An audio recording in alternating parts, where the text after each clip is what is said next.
কারবালার ময়দানে সিংহ আসার গল্পটি নিয়ে অনেকে শুনে থাকলেও খুব গুরুত্বপূর্ণ বিষয় হলো এটি কুরআন বা সহিহ হাদিস দ্বারা প্রমাণিত নয়।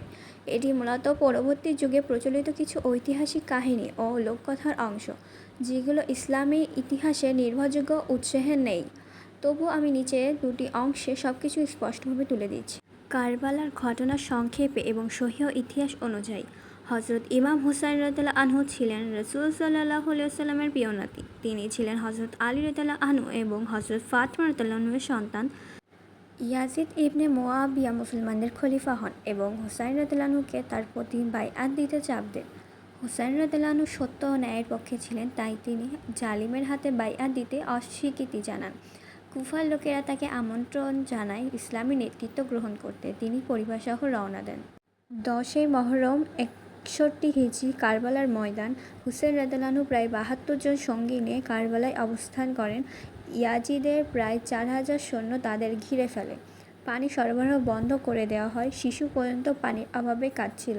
হুসাইন রাদিয়াল্লাহু আনহু সাহসের সঙ্গে তার অবস্থান ব্যাখ্যা করেন এবং মুসলমানদের রক্ত না ঝরাতে বলেন, কিন্তু ইয়াজিদের সৈন্যরা আক্রমণ করে।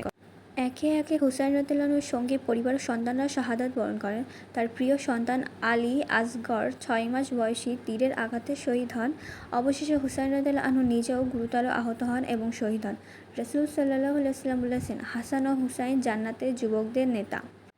তিরমিজি 3768, সহিহ বুখারী। সিংহের কাহিনী ঐতিহাসিক লোককথা, সহিহ নয়। ঘটনার পরে শিয়া ইতিহাস ও কিছু পুরনো কিতাবে একটি কাহিনী প্রচলিত হয়েছে, সহিহ হাদিস নয়। যে হাদিসে বলা হয়েছে, হুসাইন রাদিয়াল্লাহু আনহু শহীদ হওয়ার পর যখন ইয়াজিদের সৈন্যরা তার দেহের কাছে আসে, তখন হঠাৎ এক বৃহৎ সিংহ ময়দানে প্রবেশ করে।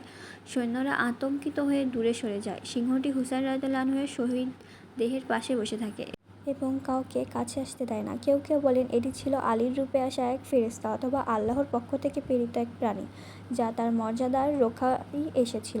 আবার অন্য বর্ণনায় বলা হয়, সিংহটি আসলে আলী রাদিয়াল্লাহু আনহুর রূপের প্রতীক ছিল, যে তার পুত্রের মর্যাদার রক্ষায় এসেছিল। কিন্তু গুরুত্বপূর্ণ বিষয়, এই কাহিনীতে কোনো সহিহ হাদিস, সহিহ বুখারী, সহিহ মুসলিম বা প্রামাণিক সুন্নি নেই। এটি শিয়া ইতিহাস ও লোককথায় বেশি উল্লেখিত হয়েছে। সুন্নি ইতিহাসবিদ যেমন ইবন কাসির, ইবন আসির, তাবারি ইত্যাদির রচনায়ও এই ঘটনা সিংহ প্রসঙ্গকে প্রমাণযোগ্য হিসেবে গ্রহণ করা হয়নি।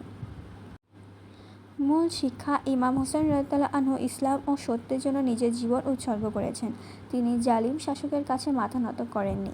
তার শাহাদাত মুসলমানদের কাছে ন্যায়, সাহস ও ত্যাগের সর্বোচ্চ দৃষ্টান্ত। রাসূল সাল্লাল্লাহু আলাইহি ওয়াসাল্লাম বলেছেন, হুসাইন আমার অংশ আর আমি হুসাইনের অংশ। আল্লাহ তাকে ভালোবাসুক যে হুসাইনকে ভালোবাসে। তিরমিজি 3775, সহিহ।